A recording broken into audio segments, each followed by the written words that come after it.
Welcome to the OnlyFans Secrets Marketing Podcast. The goal of this podcast is to help both new and established OnlyFans creators learn the basics of online branding, marketing, and promotion to help you make more money with your content and maximize your time online.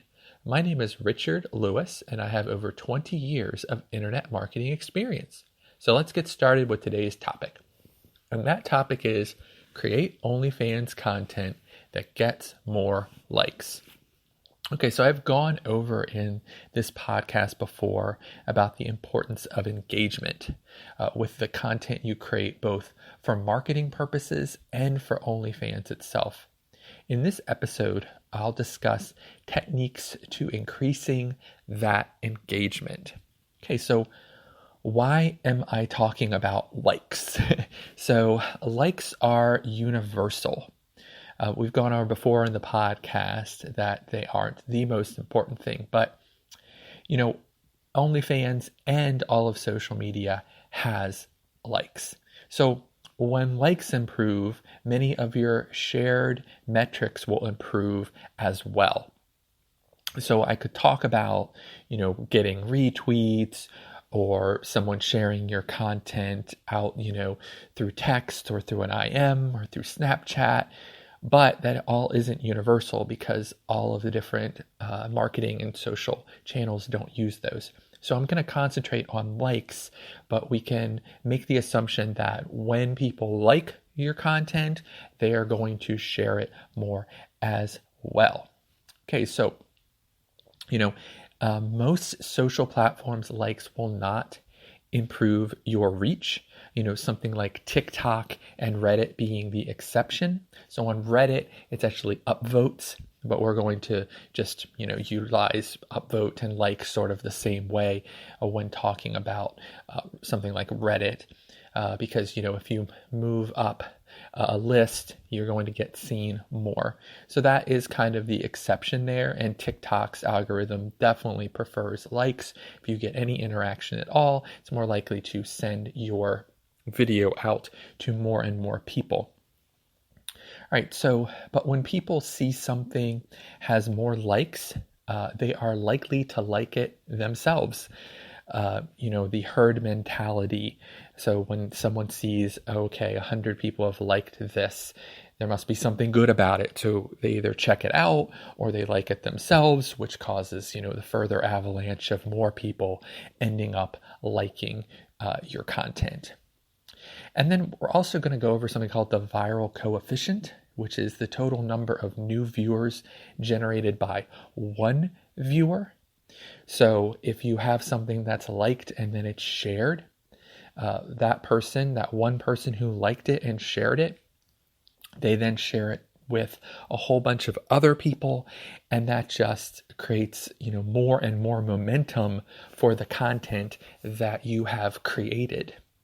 Okay, so how do you increase likes on your content? Okay, so, here's the basics, and you're going to hear this everywhere.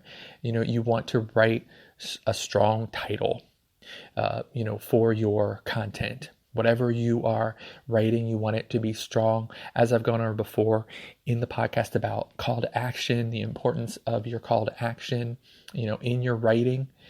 If you're creating attractive ad copy with images in it, you want to make sure that those are as effective as possible. Very clear, the quality of the image is good, you've tested out, the colors you're using, the font, everything basically will help you increase the likes, especially if you do A/B testing, which we've gone over before as well, and you're trying to get those likes up.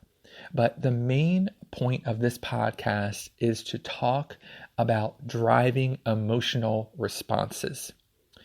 Okay, so how does one do that? So it's important to create maximum emotional excitement quickly with your content. So you want to hit your audience with strong emotions, but keep your branding to a minimum. Then you also, heavy branding can cause abandonment, disregard of the content, loss of interest, and people just, not wanting to look at it and passing it over. And, when you're creating a video, if you're trying to get engagement through a video, you want to create an emotional roller coaster, high and low levels of emotion. And then lastly, let them cleanse their emotional palate, in that video, so as not to, become too bored with your content. So let's go back over each one of those. So it's important to create maximum emotional excitement quickly. So whatever emotion you're trying to elicit, with your content, you want to make sure that it hits quickly, because people are going to move right on. If it's blurry, if they can't figure out what's going on in the image, if the context and the text isn't good, they can't see it, it's too small, all those sort of things. You want to make sure that it's maximized, that your ad is maximized for that message. So if you work on building up an emotional message, you don't want it to be lost in your ad copy. You don't want it to be lost visually. And you want to make sure that you get that point across. And you want to make sure that you get the point across quickly. Okay, so, you want to hit them with those strong emotions without putting necessarily your own self or your own brand right out there at the forefront. So some of the best ads that I see for OnlyFans creators are asking a question. They'll throw out pictures of themselves, but it's not all about them. It might be about what they're wearing. It might be about, maybe they did some exercising and now, they look a little different, or they dyed their hair. So it's the function here is about you as the creator, but it's not all about this strong salesy, branding kind of concept. It's about the person who's looking at the ad, interacting with the ad on their own terms. And you obviously are trying to push some sort of emotional message, but they need to come to it on their own. And we've gone over that before on the podcast. I brought up the movie Inception and how they planted dreams inside people's minds. And then when they woke up, they took the action that the implanters wanted them to the entire time, but they did it on their own. They made the decision on their own. So what you want to do when you're creating these kind of ads is make sure that your potential client, your potential subscriber, your follower is making the decision on their own. So heavy branding, or promotion of yourself, they can cause them to disregard the content completely and move on. And you don't want that. You want at the forefront your concept, then the emotionality, and then yourself as the creator. You want to be there, but you don't want to be the forefront of everything. You don't want people disregarding and abandoning your content and looking past to the next thing. Unfortunately, there's so many messages that are just being thrown at people constantly, all day long.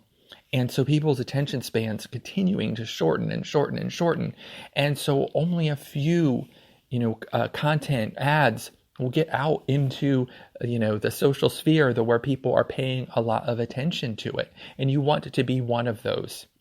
So when you're creating a video, basically you're trying to take people on an emotional journey. Now, you can't just keep heightening it. Think of it like a horror movie. You're building up the anticipation, and then there's, that moment where the psycho comes out, with the knife, and then they cut. And then they go to people somewhere else in the house, because they want you to be thinking about that last scene, and they want you to be waiting for it, anticipating it. Or maybe the people you've cut to finding, what you just saw. But most of the time, they don't stay with that scene. Your imagination takes over. So when you're creating a video, especially for something like TikTok, where, the attention span is 1 minute. So you only have 1 minute. So, this is going to require you to be, moving in and out of emotions pretty quickly. But that's okay because people are used to that. So you want highs and low levels of emotions, and just sometimes time for people to cleanse their palate so that, you've taken them to a high and they're like, wow, okay. And then bring them back down, and then they have a little rest, and then back to the high, and like, wow, this is an amazing video. I want to like this. I want to share this because you took them on a journey, and now they want to take their friends on that journey too. There used to be a big thing about people loving to find the latest band. That was the big thing, and I'd say in the 2000s, was to find the most obscure band that had a good song or a couple good songs and tell your friends about it. Oh my gosh, I found this band. And you would go out and you'd say, oh, look at this. And then if they then were like, wow, I didn't know this band existed. Now you look really good. Like you look like, oh wow, like you feel good about something you had nothing to do with. So you had nothing to do with how good, let's say a band like Death Cab for Cutie is, but you recommended it to a friend and they were like, wow, this music really hit me. I really appreciate it. Now you feel good about yourself. That's what you want as far as people sharing and liking. You want them to feel like they found you and now they're sending it off to their friend, making their friend's day better. And now they're the hero. They're the person who brought that to their friend, not you. Unfortunately, you get lost, and that's okay. A lot of people get lost behind their content and then, make bank and become popular, but they're doing it in the background, especially comedians. You'll find that like comedians tell great jokes. And when you have that first great joke, you go and you tell somebody about it. Then about the third or fourth joke you heard from that comedian, you'll start bringing the comedian up. You'll say, oh, I heard this joke. Oh, it's by this guy. But the first like one or two times, you don't mention the comedian. You just go, oh, okay, here's this joke. But at a point, you've got to give them credit. And that's what you want. At a point, people are going to start giving you credit for your content. But in the beginning, it doesn't matter. You don't need to be the star. You just be the background, the conduit to them connecting. And that's what you need to do. Okay, so next, what do we know about emotions found in viral content? Okay, so negative emotions are definitely found less. Obviously, positive emotions are what people are more likely to interact with. But if anticipation or surprise is involved, even with negative emotions, a video or a picture can still be viral.